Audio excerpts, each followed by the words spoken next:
오늘 말씀은 기갈이라고 하는 제목으로 말씀을 나눕니다. 기근이라고 할 수도 있고 기갈이라고 할 수도 있습니다. 한 사람의 인생을 이끌어가는 에너지는 어디서 나오는 걸까? 한 사람이 행동을 하게 하는 그 무엇, 그렇게 행동을 하도록 이끌어주는 그 무엇은 무엇일까? 한 사람의 인생에 영향을 미쳐주는 행동을 하게 하는 결정적인 그 이유는 무엇일까? 아주 단순하게 말하면 예를 들어서 똑같이 돈을 가지고 있고 똑같은 몸과 똑같은 재능을 가지고 있는데 그런데 어떤 사람은 나는 이 돈으로 난 여행 갈 거야. 그리고 여행 가는 걸 소중히 여기는 사람이 있습니다. 똑같은 돈인데 나는 옷 사고 명품 가방을 살 거야. 그런 사람이 있습니다.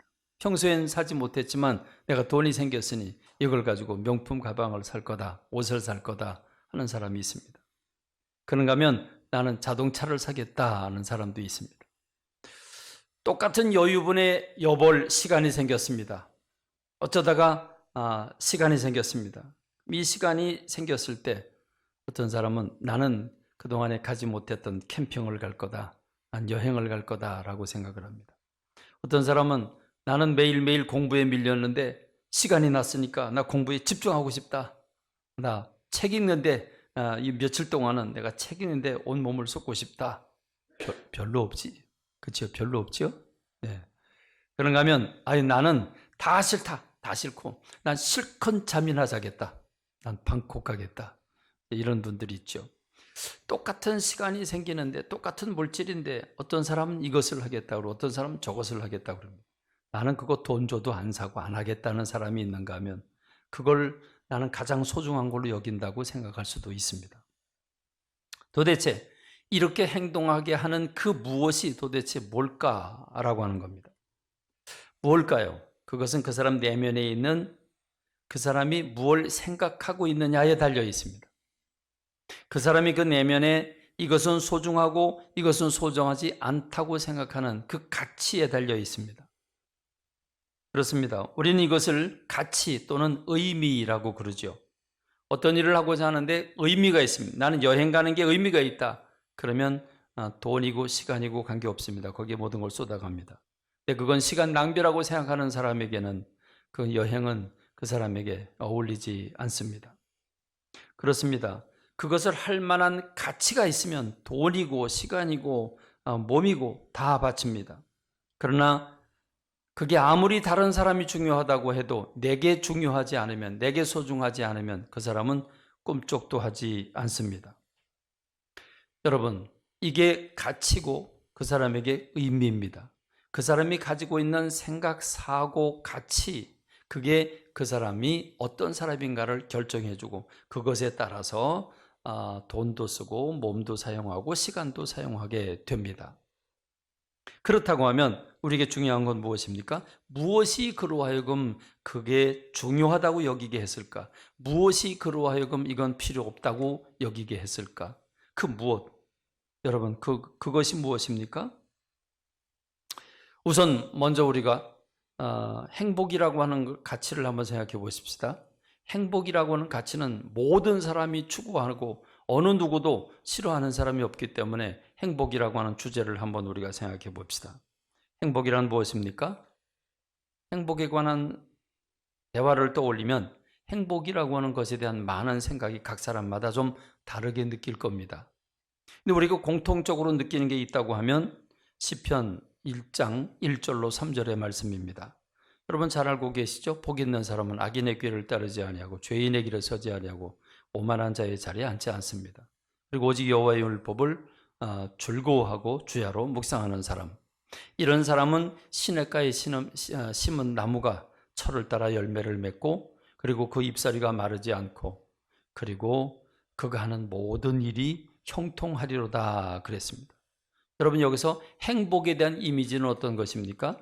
행복은 모든 일이 순탄하게, 모든 일이 형통하게 돼서 모든 일이 매사 하는 모든 일, 마음 먹고 하는 일이 계획대로 되고 순탄하게 되고 형통하게 될 때 행복하다 하는 행복감을 느낄 수 있습니다.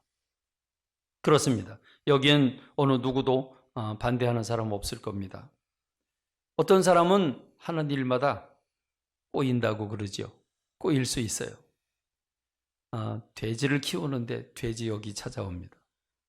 또 닭을 키웠더니 조류 인플루엔자가 찾아옵니다. 돼지를 접고 닭으로 전환했는데 근데 그게 또 인플루엔자가 찾아오는 겁니다. 이거 참 환장할 노릇이죠. 그래서 그런 말을 합니다. 뒤로 자빠져도 코가 깨진다. 아니, 뒤로 자빠지는데 코가 왜 깨져요? 그렇죠? 하는 일마다 안 되는 사람을 가리켜서 말합니다. 그런 사람은 속으로 이렇게 생각을 합니다. 나는 왜 이렇게 불행할까? 나는 이게 하는 것마다 안 될까? 막힐까? 망할까? 이런 생각을 합니다. 제가 제 주변에서 그런 분들을 많이 봤습니다. 그렇습니다. 그러니까 내가 하는 모든 일, 내가 하는 모든 일, 그게 형통하고 순조롭고 계획대로 잘 이루어지면 평안하면 그게 복이고 그게 행복인 줄로 믿습니다. 자, 그렇다면 왜 하나님의 말씀을 즐거워하고 하나님의 말씀을 주야로 묵상하는 사람이 행복한 사람이 되는 걸까? 왜 그럴까? 왜 하나님의 말씀을 소중히 여기는 사람이 행복한 사람이 되는 조건을 갖추게 되는 걸까? 왜 그럴까요? 그것은 하나님의 말씀이 그 사람의 생각을 아름답게 붙잡아주고 있기 때문에 그렇습니다. 그 사람이 하나님의 말씀을 붙잡고 있는 동안 그 하나님의 말씀이 그 사람이 행복하게 하는 가치관, 어떤 일을 하고자 할 때 의미를 발견하고 그것을 위해서 일할 때 행복하게 하는 요소를 갖추고 있기 때문입니다. 하나님의 말씀은 어떤 사람이든 하나님의 말씀이 그 사람 속에 들어가면 무엇이 옳은지 그른지를 구분하게 해줍니다. 하나님의 말씀이 그 사람 속에 들어가면 무엇이 소중한지 소중하지 않은지를 구분하게 해줍니다. 하나님의 말씀이 어떤 사람 속에 들어가면 그 하나님의 말씀이 이건 급한 일이고 이건 급하지 않은 일이고 이건 의미가 있는 일이고 이건 의미가 없는 일이라고 구분하게 해줍니다. 가치가 있는지 가치가 없는지, 여긴 돈을 들일 가치가 있다, 여긴 몸을 사용할 가치가 있다, 시간을 투자할 가치가 있다, 이건 가치가 없다 라고 구분을 하게 해주는 생각의 근원, 그게 바로 하나님의 말씀이기 때문입니다. 그러니까 하나님의 말씀이 그 사람이 가진 생각이 바르게 하고 일의 가치를 느끼게 하고 그것을 위해서 시간과 돈과 몸과 마음을 사용하게 합니다. 예를 든다면 너희는 의식주, 너희가 먹는 것과 마시는 것과 또는 주택을 장만하는 것 이런 것 때문에 너희들은 염려하지 마라. 너희들은 그 모든 일들은 주님께 맡기고 너희는 먼저 하나님의 나라와 의의를 구해라. 그래서 우리 믿는 사람들은 하나님의 나라와 하나님의 의의를 구하는 일에 우리는 관심을 갖습니다. 그래서 거기에 시간을 쓰고 거기에 몸을 사용하고 거기에 은사와 재능을 사용하고 그것을 위해서 물질을 쏟아붓게 됩니다. 다른 사람들은 전혀 그 가치를 느끼지 못합니다. 그러나 믿는 사람들은 여기에 가치를 느끼고 여기에 소중함을 두고 그것을 위해서 몸과 마음과 시간을 들이게 됩니다. 그렇습니다. 오늘 본문 말씀을 보면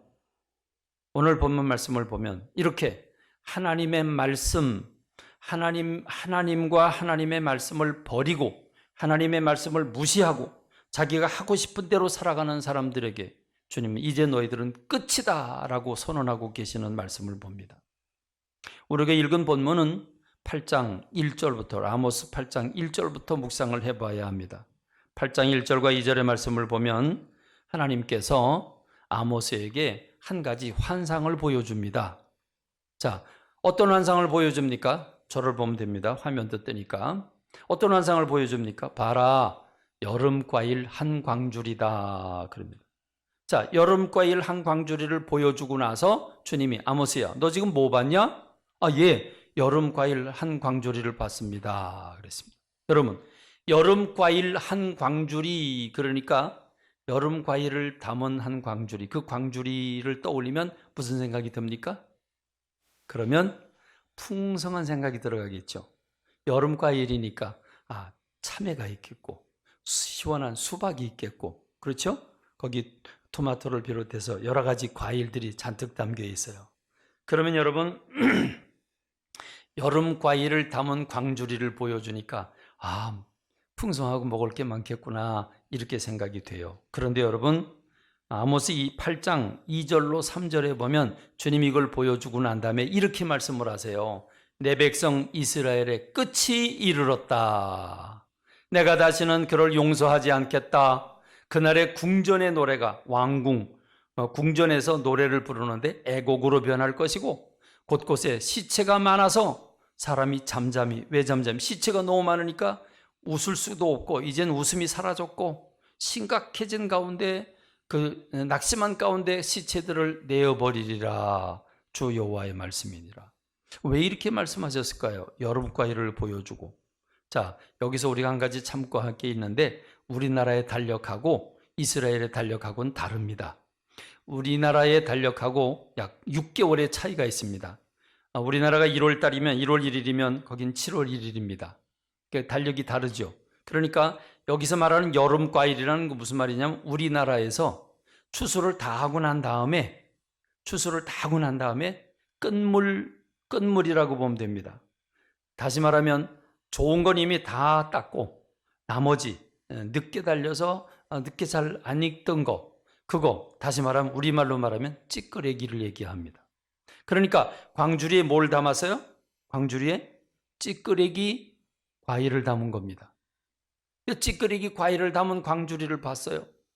자, 내가 뭘 보냐? 이제 추수 다 끝나고 찌끄레기 남아있는 거 늦게 달려서 제대로 상품 가치가 없는 그런 과일을 담은 광주리를 봤습니다.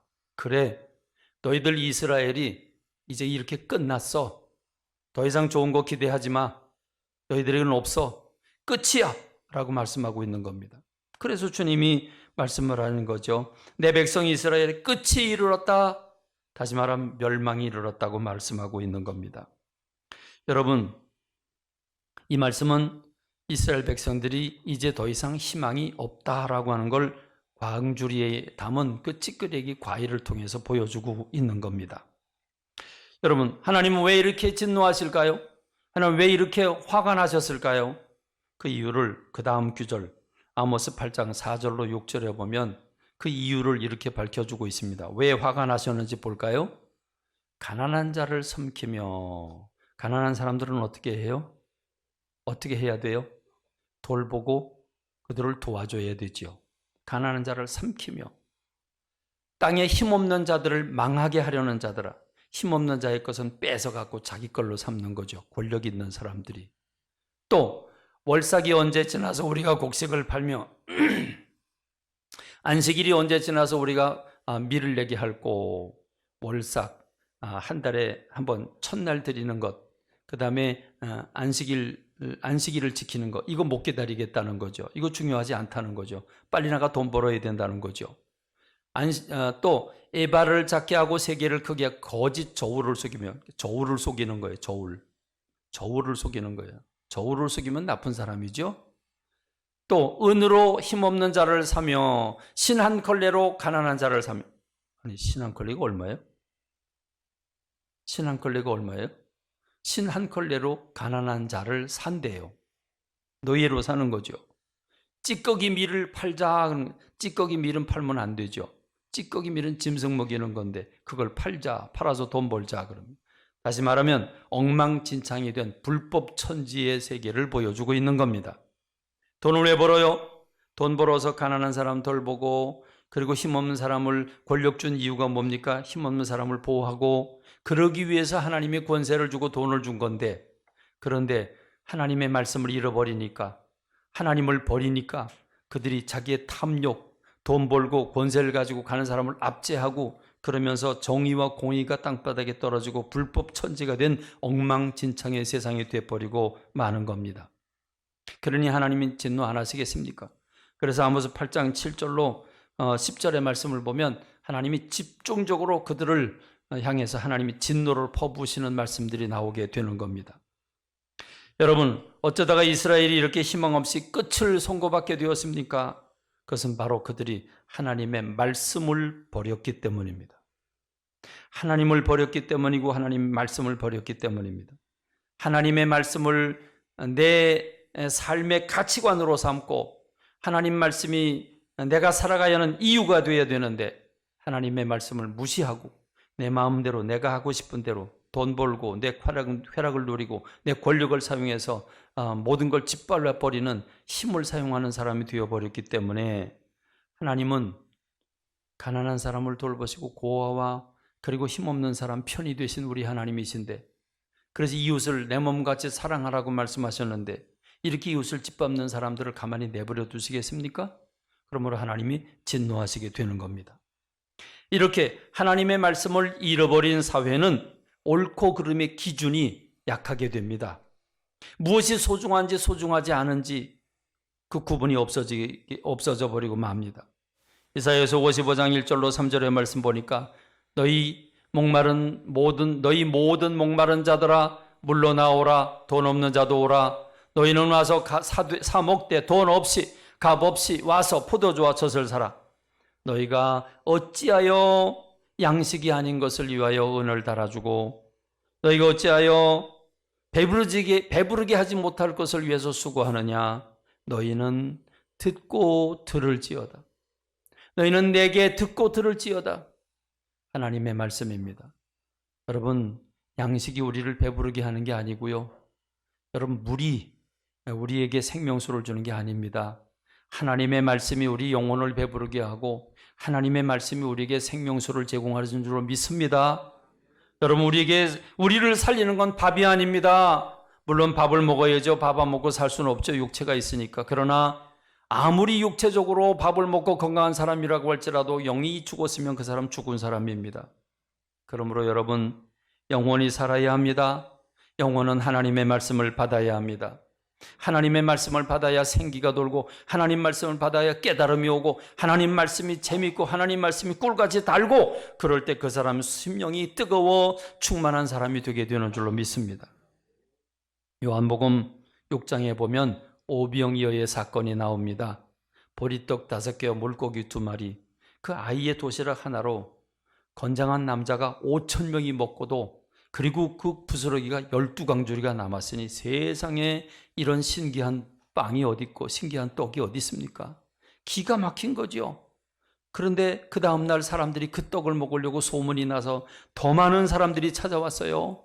더 많은 사람들이. 그런데 여러분, 예수님께서 그들에게 떡 줄 생각은 안 하고 너희가 썩는 양식을 위해서 일하지 말고 썩지 않을 양식을 위해서 일해라 그러면서 나는 하늘에서 내려온 사한 떡이야.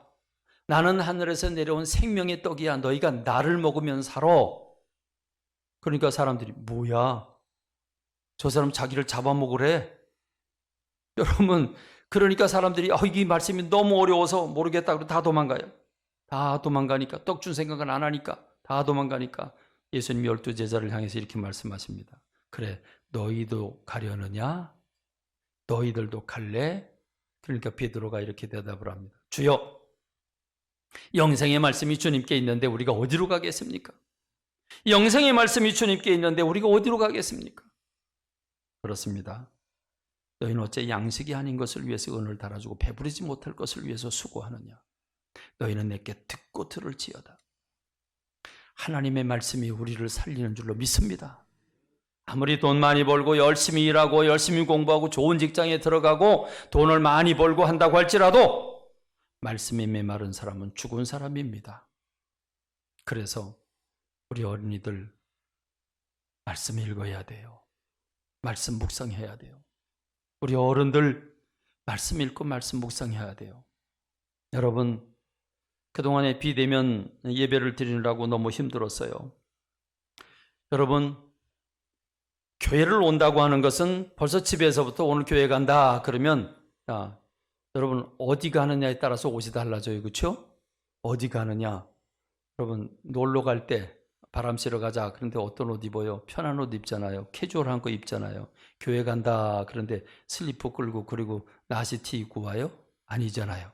교회 간다 그러면 마음가짐이 달라지고 옷이 달라지고 복장이 얼굴이 달라지고 그리고 긴장을 하고 그리고 주님 앞에 옵니다. 교회 딱 들어오면서 거룩한 마음을 품고 엎드려 기도하면서 하나님을 떠올리고 찬송할 때 기도할 때 여러분 말씀 받으면서 여러분 우리가 벌써 자세가 달라지고 그 그 마음의 영적인 상태가 달라집니다. 근데 어때요? 집에서 예배 드려보니까, 저도 집에서 한 번 예배 드려봤어요. 수요일 저녁에 박 목사님이 인도를 하고 집에서 예배 드리는데 꼿꼿이 앉아있지만 찬송 부르는 것도 쑥스럽고, 그리고 설교를 하는데도 집중적이 안 되고 두리번 거리게 되고, 그랬더니 요즘에 성도들 얘기 들어보니까 교회 가려고 그랬는데 늦잠 잤어요. 늦잠 자고 보니까 참 온라인 예배 있지? 그리고 온라인 예배에 자꾸 기대게 되고, 온라인 예배를 드리는데 둘러넣어서 설교를 듣는데 둘러넣어서, 왜? 집이니까 소파에 앉아서 듣는데 안 그렇겠습니까? 그러니까 우리가 예배는 살아있고 살아계신 하나님을 만나서 영적 교감이 일어나고 가슴이 두근거리고, 그리고 하나님의 사랑을 체험해야 되는데, 온라인 예배를 드리다 보니까, 비대면 예배를 드리다 보니까 거기도 하나님이 계시지만 자세가 불량해지고 긴장의 끈이 풀어지고, 그래서 우리가 집중적으로 말씀을 듣지 못하고, 그래서 영적으로 빈곤해져요. 근데 그렇게 하다 보니까 그게 너무 편해요. 그게 너무 좋아요. 그래서 자꾸 온라인 예배 드리지 뭐. 그래서 제가 결단을 내렸습니다. 다음 주부터는 온라인 예배 없습니다. 없습니다. 온라인 예배가 우리를 더 게으르게 하고, 온라인 예배가 영적으로 빈곤하게 한다고는 사실을 아무래도 부정할 수가 없어요. 그래서 힘들지만 이제는 주님 앞에 나와서 예배를 드려야 되겠다. 살아있는 예배를 드려야 되겠고, 소중한 예배를 드려야 되겠고, 주님을 떠올리면서 예배를 드려야 되겠고, 주님 앞에 내 몸과 마음이 감격과 감동과 생기가 있어야 되겠다. 말씀이 내 입에 꿀같이 달아야 합니다. 여러분 어떻습니까? 설교 말씀 받을 때마다 아멘, 아멘이 속에서 나옵니까? 설교 말씀 받을 때마다 내게 들려진 하나님의 음성처럼 들려집니까? 시편 119편에 꿀같이 달다고 그랬는데 송이꿀처럼 설교 말씀이 달게 여러분 마음속에 들려옵니까? 설교 말씀 받으면서 흥분이 됩니까? 여러분 돼야 됩니다. 제가 언젠가 이런 말씀을 드렸습니다. 여러분 지금은 말씀이 잘 들리지만 어느 순간부터 설교 말씀이 안 들어오고 목사님 왜 저럴까 그런 생각이 들면 그건 영적으로 병든 거라고. 목사님이 잘못된 게 아니라, 목사도 잘못될 수 있지만 목사가 잘못된 게 아니라 그 사람이 잘못된 거라고. 여러분 병 걸리면 뭐가 달라지죠? 제일 먼저 나타나는 현상이 뭐죠? 병 걸리면 입맛이 사라져요. 써 입맛이 사라져요. 밥은 똑같은 밥이에요. 밥은 안 상했어요. 밥은 안 상했는데 내 입맛이 써진 거예요. 근데 우리는 밥이 왜 이렇게 써? 그러고 밀어내요. 밥이 써요? 내 입맛이 쓴 거지. 그렇죠? 우리는 설교 잘 밀어내요. 아니죠. 여러분 우린 깨달아야 됩니다. 설교 말씀이 안 들어오면 무조건 내가 지금 고장났구나, 내가 지금 병들었구나, 이래야 돼요. 이해하십니까? 이해하십니까? 이거 깊이 새겨 들어야 돼요. 말씀이 잘 안 들어와요? 100% 내가 고장난 거예요. 100% 내가 고장난 거예요. 큰일 났다. 나 살아야 된다. 말씀이 아멘으로 들려와야 되는 줄로 믿습니다. 꿀같이 달아야 되는 줄로 믿습니다. 여러분 코로나19로 인해서 우리가 많이 힘든데, 그러므로 오늘 저는 이제 온라인 예배를 중지하면서 우리 예배가 살아나길 원합니다. 살아나길 원합니다. 말씀의 기쁨과 감동을 찾기를 원합니다. 성경을 읽을 때 가슴이 뛰기를 간절히 소원합니다. 여러분 이제 결단하십시오. 예배의 목숨을 걸어야 합니다. 먹고 사는 것도 중요하지만 예배가 더 중요합니다. 여러분 언제든 말씀이 꿀같이 만나는 양식이 되도록 여러분 집에서 매일 성경 말씀을 읽고 큐티하고 가족과 함께 나누고, 그러면서 자녀들이 뜨거워져야 합니다. 다른 거 아니에요. 말씀이 살면 영원히 삽니다. 영원히 살면 행복해집니다. 할렐루야, 할렐루야. 말씀을 소중히 여기는 저와 여러분 되기를 주님의 이름으로 축원합니다.